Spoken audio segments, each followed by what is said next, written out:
Nous sommes des élèves de première Bac Pro LCQ, laboratoire contrôle qualité.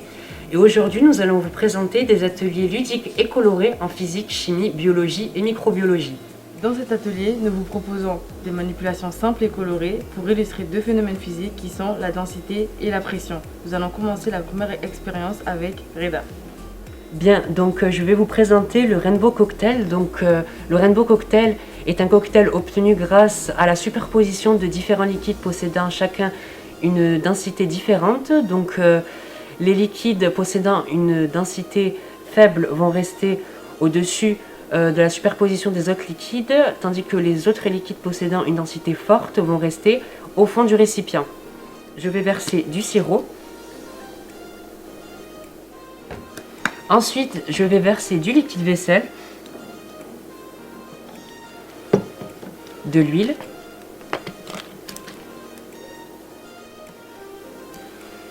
et enfin de l'eau.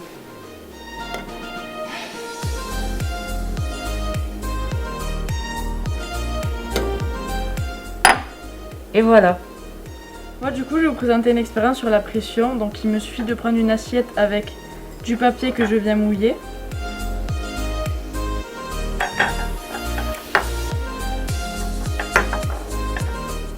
Par-dessus, je viens poser des cure-dents. Ensuite, je viens prendre une boule de papier que j'enflamme.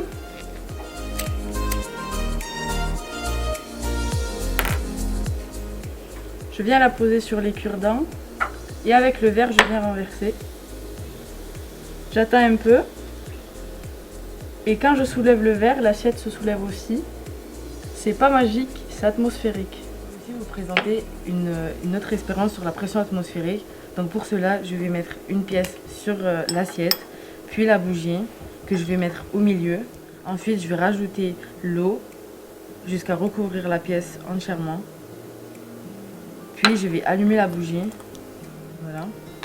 Et là, je vais mettre le verre au-dessus.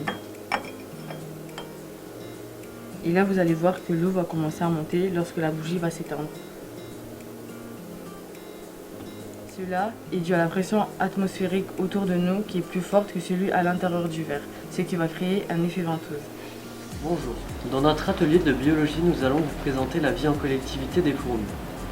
Notre race est issue du bassin méditerranéen et se nourrit essentiellement de graines. Nous avons acheté une fourmilière afin de pouvoir les observer. Dans l'anatomie d'une fourmi, nous allons l'observer à la loupe. Ainsi, nous pourrons voir et distinguer les différentes parties de leur corps. D'abord, nous avons la tête, le thorax, l'abdomen, les 6 pattes et les antennes. Dans une colonie monogyne, il peut y avoir jusqu'à 80 000 êtres. La reine qui peut vivre jusqu'à 20 ans, qui mesure entre 14 et 16 mm. Ensuite, nous avons le mâle qui meurt après l'accouplement et qui mesure entre 8 et 9 mm. Puis enfin, nous avons les ouvrières qui font le reste du travail, elles creusent des tunnels, elles font les salles. La fourmilière, c'est leur petit nid douillet.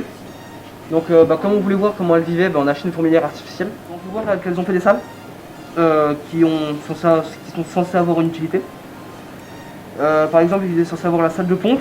Il devrait y avoir la salle où ils entreposent leurs œufs, là où elles enterrent leurs cadavres. Souvent, elles font ça par là. Sinon, il y a toutes sortes, comme je vous l'ai dit, il y a toutes sortes de salles. À nourrir, on donne des graines et du miel que Loris et Visia ont fabriqué. Elles sont nocturnes, donc du coup on les met en permanence dans le noir pour qu'elles puissent vivre en fait. Les fourmis, on ne peut pas les observer à la lumière du jour parce qu'ils sont stressés. Du coup on les couvre d'un filtre rouge pour mieux les observer. En effet, ils ne distinguent pas la couleur rouge. Certaines fourmis qui ont un abdomen semi-transparent, quand on leur donne à manger du sucre coloré, elles prennent la couleur du sucre. Bonjour, alors nous allons vous présenter notre atelier de microbiologie qui s'intitule l'art de l'agar. C'est le fait de dessiner sur de la gélose à partir de bactéries. La gélose contient des nutriments ainsi que des indicateurs colorés révélateurs de pH.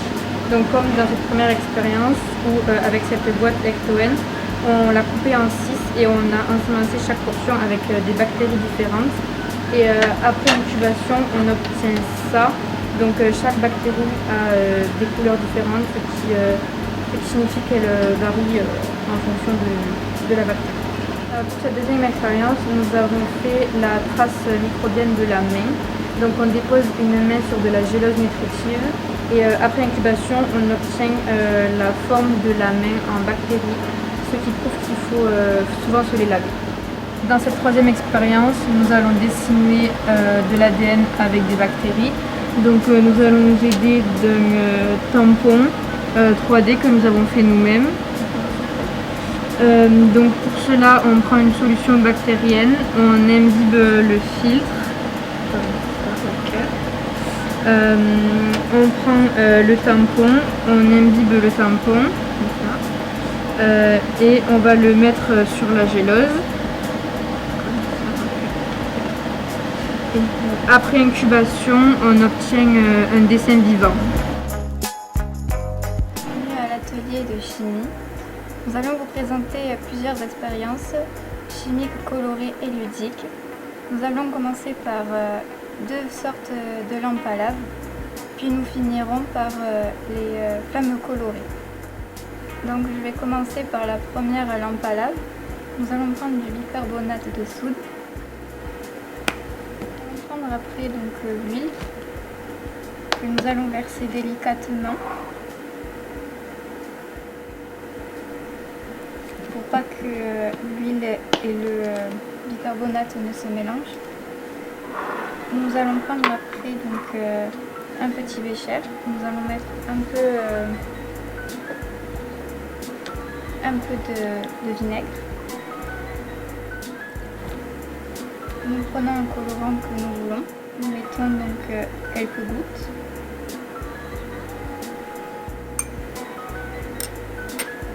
Nous allons prendre une aspirette où nous allons verser quelques gouttes.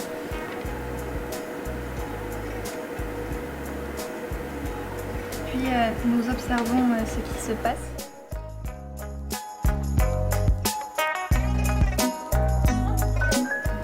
Donc cette réaction est faite par le vinaigre et le bicarbonate, ce qui va entraîner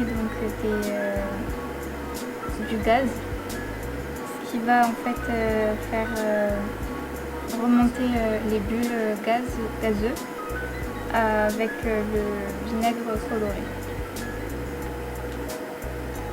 Donc moi je vais vous présenter la deuxième lampe à lave. Donc pour ça on va prendre un verre à pied dans lequel nous allons mettre un peu d'huile. Donc ensuite nous allons prendre un petit bécher dans lequel nous avons mis un peu de vinaigre et où on a rajouté un peu d'eau pour le diluer. Donc on va mettre le vinaigre dilué avec l'eau dans le verre à pied. Donc comme vous pouvez le voir, le vinaigre est dilué et l'huile ne se mélange pas parce que l'huile est plus légère que le vinaigre. Ensuite, nous allons mettre quelques gouttes de colorant dans le verre à pied.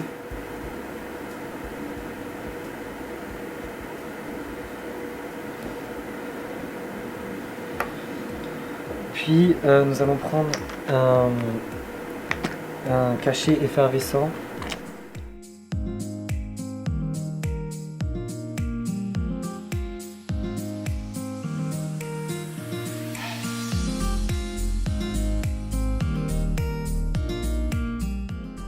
Donc là, je vais vous présenter les flammes colorées. Donc pour cela, on va avoir besoin de 4 solutions. Du chlorure de lithium, du chlorure de cuivre, du chlorure de strontium et du chlorure de sodium.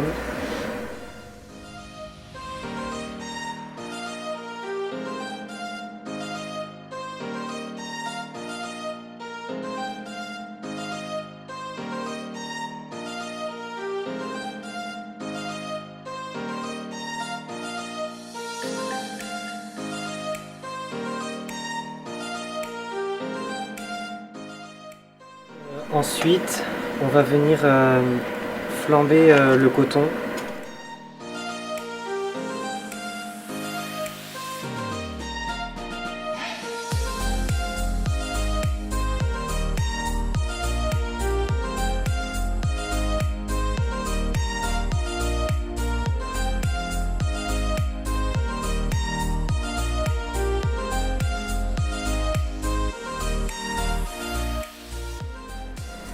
Donc comme vous pouvez le voir, suite à cette expérience, on s'est retrouvé avec 4 flammes de différentes couleurs. Donc cela est dû à la désexcitation des ions déjà excités par la chaleur.